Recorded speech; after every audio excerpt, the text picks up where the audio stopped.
London से birthday मनाने आए पति को मारकर ड्रम में भर देने वाली पत्नी। शादी के 14 दिन बाद ही सुपारी देकर पति की हत्या कराने वाली पत्नी। हनीमून में ही पति को मरवा देने वाली पत्नी।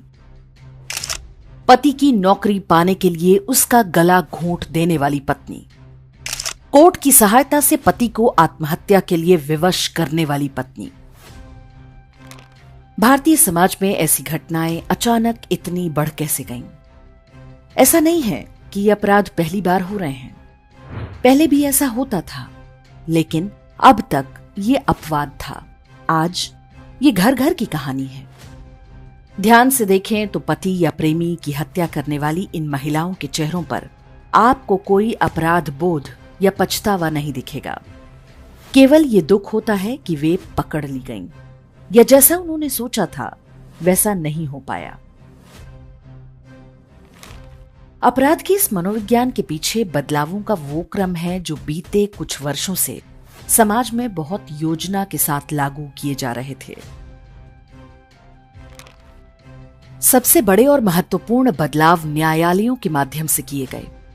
इनमें सबसे प्रमुख है अवैध संबंध बनाने को कानूनी अनुमति मिलना। वर्ष 2018 में सुप्रीम कोर्ट ने धारा 497 को असंवैधानिक ठहरा दिया।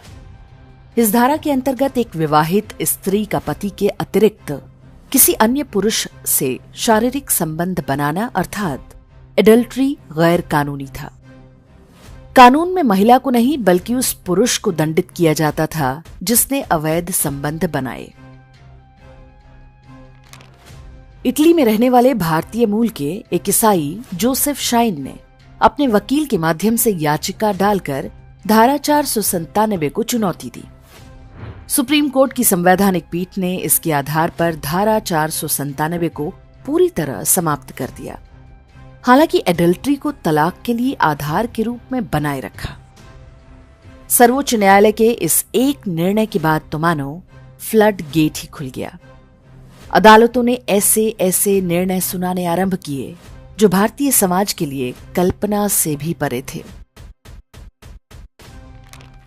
पंजाब और हरियाणा हाईकोर्ट ने कहा कि कोई महिला अपने पति की हत्या कर दे तो भी वो उसकी पेंशन की हकदार होगी।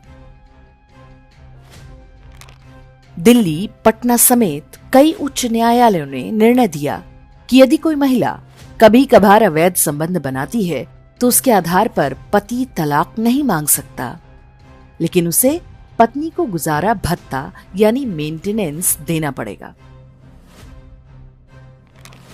मध्य प्रदेश हाईकोर्ट ने एक कदम आगे बढ़ते हुए कहा कि कोई महिला चाहे अपने पति के साथ क्रूरता या कभी कभार अन्य पुरुषों के साथ रिश्ते बनाए तो ये कोई अपराध नहीं, पति को उसे मेंटेनेंस देना ही पड़ेगा। पंजाब हरियाणा हाईकोर्ट ने एक विकलांग व्यक्ति को आदेश दिया कि तलाक के बदले वो अपनी पत्नी को 25 लाख रुपए दे, जबकि ये सिद्ध हो चुका था कि पत्नी उसे बुरी तरह मारा पीटा करती थी। बॉम्बे हाईकोर्ट ने आदेश दिया कि पति भिखारी या अपंग ही क्यों ना हो, उसे पत्नी को गुजारा भत्ता देना ही होगा। मध्य प्रदेश हाईकोर्ट ने लिव इन रिलेशनशिप में भी लड़के के लिए मेंटेनेंस देना जरूरी कर दिया। सुप्रीम कोर्ट ने आदेश दिया कि यदि पत्नी किसी और के बच्चे को जन्म देती है तो भी पति उसका डीएनए टेस्ट नहीं करा सकता, लेकिन पति को उस अवैध बच्चे का पालन पोषण करना होगा और अपनी संपत्ति में अधिकार भी देना होगा। कुल मिलाकर न्यायपालिका ने महिलाओं को जब चाहे विवाह के बाहर अवैध संबंध बनाने की छूट दे दी। ऐसा करते वे यदि पकड़ी जाएं और तलाक की नौबत आ जाए तब भी पति की संपत्ति और गुजारा भत्ते पर उनका अधिकार बना रहेगा। इन निर्णयों ने आपराधिक मानसिकता वाले परिवारों और महिलाओं को खुली कानूनी छूट दे दी। उन्होंने इसे ब्लैकमेल करने का हथियार बना लिया। धारा 497 हटाकर अवैध संबंधों की छूट देने के सुप्रीम कोर्ट के निर्णय के साथ ही अचानक ऐसे टीवी सीरियल्स, फिल्म्स और वेब सीरीज की बाढ़ आ गई जिनमें महिला को अपने पति या प्रेमी की हत्या करते या उस पर हिंसा करते दिखाया जाने लगा। इन सभी में पुरुष को ही खलनायक और महिला को पीड़ित के रूप में दिखाया जाने लगा। कुल मिलाकर कहानी ये कि यदि महिला अवैध संबंध बनाए, पति की पिटाई करे या उसकी हत्या कर दे, ये सारे काम वे मजबूर होकर करती हैं। उन्हें ऐसा करने पर कोई अपराध बोध नहीं होना चाहिए। साथ ही वेब सीरीज में महिलाओं की शराब, सिगरेट पीने या ड्रग्स लेने को बहुत सहज रूप में दिखाया जाने लगा। शराब, फिल्मों और कानून के इस कॉकटेल ने मात्र 5 से 10 वर्ष में भारतीय समाज और विशेष रूप से महिलाओं को बुरी तरह से चपेट में ले लिया। मात्र कुछ दशक पहले तक मां किसी परिवार में नैतिकता और संस्कारों की धुरी हुआ करती थी। उसी समाज में आज महिलाओं द्वारा अपने ही बच्चे की हत्या करने या अपने ही दोस्तों से उसका यौन शोषण कराने जैसे समाचार हर कुछ दिन पर आ रहे हैं। भारतीय समाज और स्त्रियों का ये पतन संयोग मात्र नहीं है। भारत कमजोर हो, इसके लिए भारतीय परिवार व्यवस्था को तोड़ना आवश्यक था। यह काम बिना महिलाओं को भ्रष्ट, चरित्रहीन और नशेड़ी बनाए संभव नहीं था। हार्वर्ड जैसे अमेरिकी विश्वविद्यालयों से पढ़कर आए जजों ने इसे बहुत कुशलता के साथ लागू किया।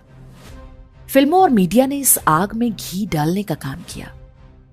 जिस सरकार पर जनता के प्रतिनिधि के रूप में इस हमले को रोकने का उत्तरदायित्व था, वो मूक दर्शक बनकर तमाशा देखती रही। महिलाओं द्वारा पतियों की हत्या को स्त्री बनाम पुरुष समझने की भूल न करें। जो महिलाएं ये अपराध कर रही हैं, वे खुद ही उस संस्थागत ब्रेन वॉश का शिकार हैं जो कानून और फिल्मों की सहायता से किया गया है। ऐसी महिलाएं अपना और अपने परिवार का जीवन तो नर्क बना ही रही हैं, हमारी और आपकी बेटियों का भविष्य भी अंधकार में ढकेल रही हैं। इसलिए आवश्यक है कि हम जो कुछ हो रहा है उसे चटखारे लेकर देखते ही ना रहें। जो जज, अधिकारी, राजनेता और फिल्म वाले इस षड्यंत्र में शामिल हैं, उनके चेहरों को पहचानें। इन विषयों पर हमने इंडेक्स पर कई वीडियो बनाए हैं। इनके लिंक हमने YouTube के डिस्क्रिप्शन में दे दिए हैं। यदि आप इन्हें देखेंगे तो पूरी समस्या को सही संदर्भ में समझने में आसानी होगी। मीडिया आज जिन चेहरों को खलनायक बनाकर दिखा रहा है, उन्हें वास्तव में उसी ने पैदा किया है। फिल्मों ने उन्हें अपराध के लिए उकसाया है और नेताओं और न्यायपालिका ने कानूनी हथियार देकर अपराधी बनाया है। ऐसी महिलाओं का शिकार जो पुरुष बन रहे हैं, वे किसी जंगल के जानवर या कुर्बानी के बकरे नहीं हैं। ये भी हमारे आपके जैसी महिलाओं के बेटे या भाई ही हैं। ऐसे में हम और आप क्या कर सकते हैं? फेमिनिज्म की आड़ में न्यायपालिका के आदेशों का खुलकर विरोध करें, उनके विरोध में बोलें और लिखें। अवैध संबंध या अडल्ट्री की छूट देने वाले सुप्रीम कोर्ट के निर्णय पर पुनर्विचार की मांग करें। महिला सुरक्षा की आड़ में बनाए गए 498A और घरेलू हिंसा कानूनों को जेंडर न्यूट्रल बनाने की मांग करें। फिल्मों, सीरियल्स और वेब सीरीज के माध्यम से परिवार तोड़ने और नशाखोरी को बढ़ावा देने वाले कंटेंट पर रोक की मांग करें। स्कूली पाठ्यक्रम में नैतिक शिक्षा और सदाचार को दोबारा जोड़ा जाए। अपने समाज और परिवार को हम ऐसे जजों, नेताओं और अधिकारियों के भरोसे नहीं छोड़ सकते जिनकी निष्ठा भारत से अधिक अमेरिकी संस्थानों में है। हमें उनके विरुद्ध बोलना ही होगा। आज यदि हम चुप हैं तो एक दिन ये आग हम सभी को अपनी चपेट में ले लेगी।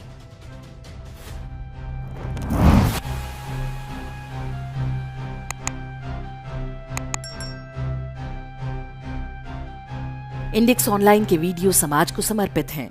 आप इनको डाउनलोड करके जैसे चाहे वैसे प्रयोग कर सकते हैं। चाहे तो आप हमारे टेलीग्राम चैनल से जुड़ सकते हैं। वहां सारे नए पुराने वीडियो आपको मिल जाएंगे। हमारे सोशल मीडिया लिंक हर वीडियो के डिस्क्रिप्शन में होते हैं। हमारा एकमात्र उद्देश्य हिंदू समाज को जागृत और एकजुट करना है। इसमें सहभागी बने। धन्यवाद।